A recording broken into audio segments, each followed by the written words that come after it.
Everyone, আশা করি সকলে ভালো আছেন। গত রোজার ঈদে মুক্তি পেয়েছিল শাকিব খান অভিনীত রাজকুমার, যেটা অনেক আয় করে 26 কোটি টাকা লাইফ টাইমে। তো এই এক সপ্তাহের এই রাজকুমারের লাইফ টাইম রেকর্ড ব্রেক করে দিল। এক সপ্তাহে 26 কোটি টাকা কামাই করে ফেলেছে। ইয়েস, লাইফ টাইম যেটা রাজকুমার করতে পারেনি সেটা বরবাদ এক সপ্তাহে করে দেখালো। তো বরবাদ আনলিমিটেড ব্লকবাস্টার। তো এইবারে আজকের কালেকশন হয়তো কতবার খেয়াল নাই, কিন্তু এই 26 কোটির উপরে এটাই জানা গেছে।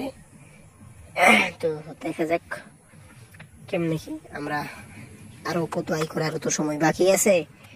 তো এইটাই আমাদের দেখার বিষয়। এতদিনে আমাদের রাজকুমার কি করে এটা আমরা দেখবো। তো এইটাই আমাদের দেখার বিষয় না।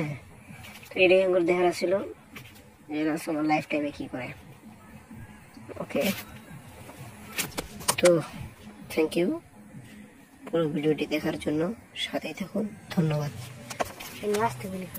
আচ্ছা আচ্ছা।